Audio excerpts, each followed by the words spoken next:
It's time once again for a sponsored segment on First and Fourth we call Medical Monday.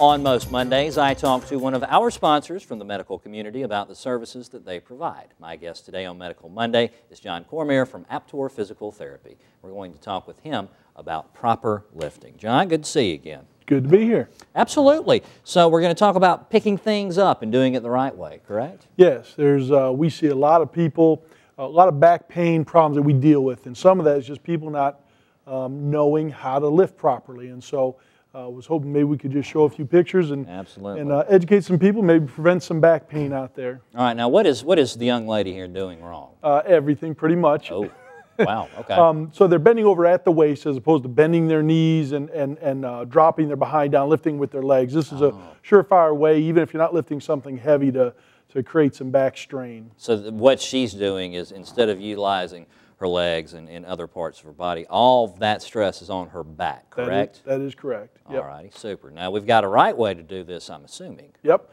There's lots of different ways to lift things that are correct, different strategies, but this is one. And basic principles that you see in this picture are the person is keeping their back pretty much straight. You notice even when they're all the way down to the ground, their head is up and their eyes are up. And then so when they come up, they're driving through their legs and their hips, and they're not having to use their back muscles near as much. So there's a lot less strain on the structures in the back, like the vertebra, the ligaments, and the disc primarily is one that gives a lot of people a lot of trouble.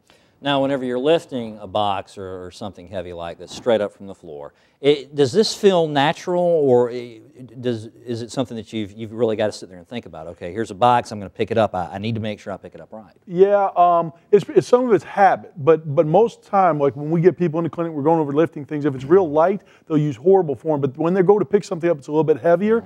Just by nature, they say, hey, this is a more stable position to do it, and all of a sudden their body mechanics improve.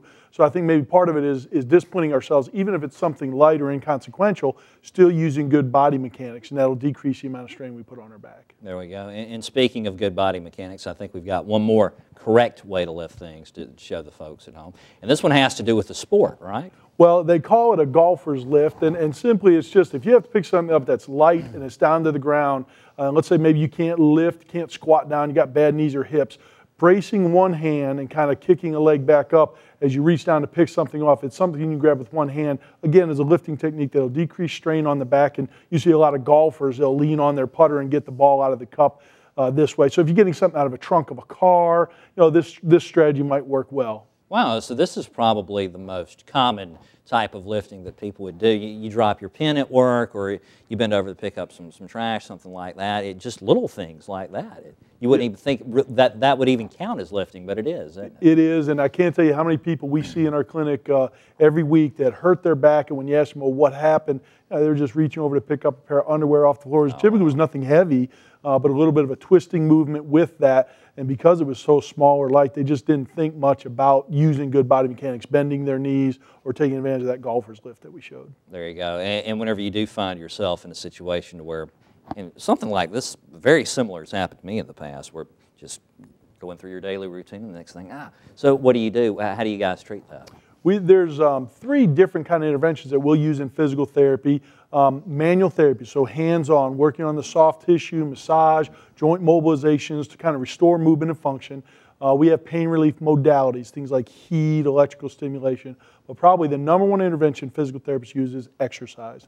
So we're just trained to look at the world, well, what's wrong with that and what exercise would fix it? And not real, breaking a sweat, killing you kind of exercise, but to restore normal movement and flexibility, and so it decreases the strain you put on your back as you go through the rest of your day. And I guess that way, the little movements that you make like that from time to time, picking something up, aren't so strange to your body. You're a lot less likely to injure yourself when you do those simple things. All right, super. John, we're out of time, but it was good seeing you. Thank you.